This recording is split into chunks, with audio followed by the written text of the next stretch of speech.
தமிழக வெற்றி கழக அரசு இந்த தடவை வந்துருச்சு. இல்லைன்னா எங்கள் பகுதியே இந்த மேப்பிலே காணா போயிருக்கும். உசிலம்பட்டி மேப்பு, அந்த மேப்பில் தமிழ்நாடு மேப்பிலே உசிலம்பட்டி காணா போயிருக்கும். எந்த ஒரு நலத்திட்டையும் செய்ததே இல்லை.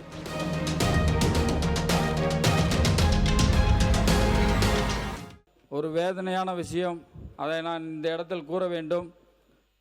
30 ஆண்டு காலமாக தண்ணீரே இல்லாமல் எங்கள் பகுதி மக்கள் மிகவும் வாடிக்கொண்டிருக்கின்றனர்.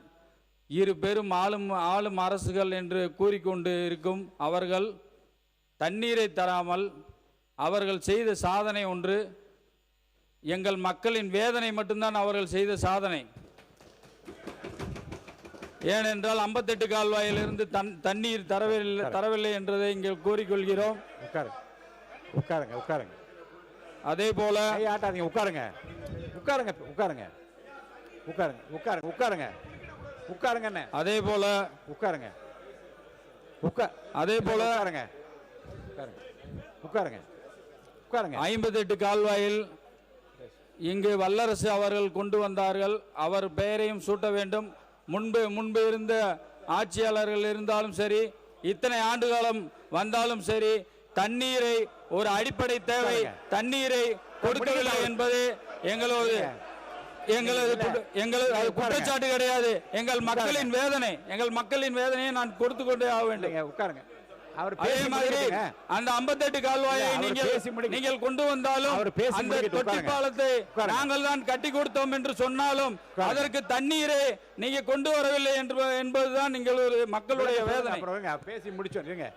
எங்கள் மக்களுடைய வேதனையாக இருக்கிறது. அதே போல பதில் அதே சொல்லிட்டோம்.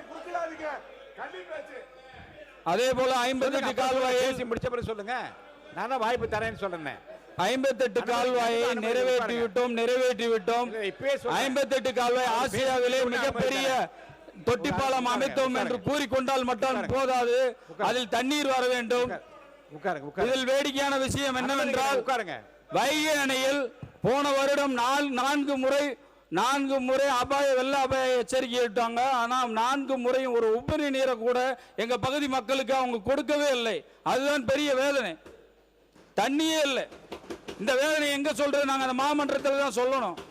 ஏன்னா இன்னொரு விஷயம், இங்க இருக்க சட்டமன்ற உறுப்பினர்கள் அனைவரும் 200 அடி 300 அடியில் தண்ணி இல்லைன்னு சொன்னாங்க. ஆனா 200 அடி 300 அடியில் தண்ணி இல்லைனாலும் எங்க பகுதியில் 1100 அடி போட்டாலும் தண்ணியே இல்லை. நிலத்தடி நீரே இல்லை. நிலத்தடி நீர் இருக்கிறதுக்காக தான் இந்த மாதிரி ஒரு திட்டத்தை கொண்டு வந்தாங்க PN வல்லரசு அவர்கள். அதை நிறைவேற்றி தரவே இல்லை.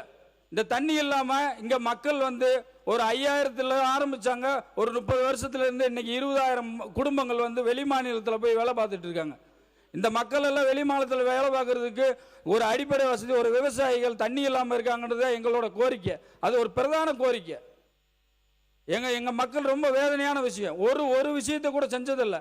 இன்னொரு விஷயம், நல்ல வேளை தமிழக வெற்றி கழக அரசு இந்த தடவை வந்துருச்சு. இல்லைன்னா எங்கள் பகுதியே இந்த மேப்பிலே காணா போயிருக்கும். உசிலம்பட்டி மேப்பு, அந்த மேப்பில் தமிழ்நாடு மேப்பிலே உசிலம்பட்டி காணா போயிருக்கும். எந்த ஒரு நலத்திட்டையும் செய்ததே இல்லை. ஏன்னா நான் இதை சொல்லிதான் ஆகணும். இது பாதிக்கப்பட்ட ஒருத்தர் நானும் ஒருத்தன் தான். பாதிக்கப்பட்ட மக்கள் நானும் ஒருத்தன் தான். அதனாலதான் நான் சொல்றேன்.